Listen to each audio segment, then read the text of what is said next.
So after Lincoln was killed by John Wilkes Booth, his vice president, Andrew Johnson, becomes the president of the United States. And Johnson may have been slightly biased going into this. He himself was from a southern state. Now, Andrew Johnson, as Lincoln's successor as president, will adopt much of Lincoln's Reconstruction plan.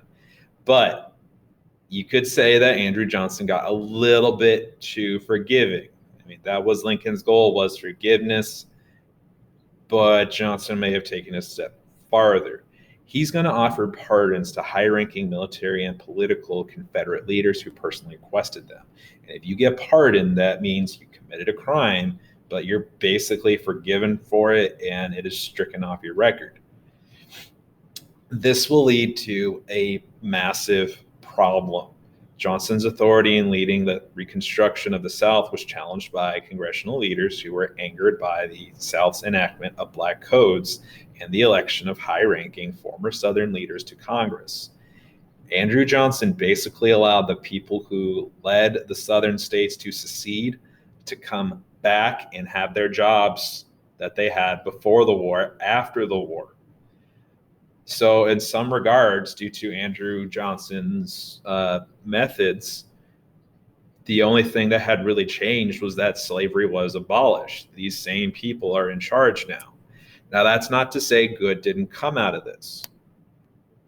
A lot of African Americans will get elected to Congress and the Senate, and for about 2 years after the Civil War, Reconstruction looked like it was working. And it was amongst the most democratic years of America's history. The group that's kind of facilitating all this is the Radical Republicans. And Radical Republicans believed that secessionist states should not be allowed back into the Union. They wanted to keep them separate. They thought they had made their bed and they needed to lie in it. All right. So they wanted the Southern states under military occupation. And because of their pushback against Andrew Johnson, the South will be divided up into 5 military districts that will be occupied by the military. And this kind of just made Southerners be like, well, this is what we were afraid of before the war, and this is why we were fighting. This, to them, it was the federal government stepping on their rights. Now, Radical Republicans will also believe in aggressively guaranteeing voting and other civil rights to African Americans. To them, the war had been about freeing slaves the whole time. Not just freeing them, making sure they had everything they needed. If Radical Republicans had had their way, they would have taken land from everybody in the South who had a farm and redistributed it to Black Americans. Now, that didn't come to pass, but the two very different ideas of Reconstruction led to friction between them and President Andrew Johnson. They will clash repeatedly over the issue of civil rights for freed slaves. In fact, when Andrew Johnson vetoes a civil rights act that the Radical Republicans put forth, they override his veto. And for the first time in American history, Congress had stepped up and told the president, no, we're not going to listen to you.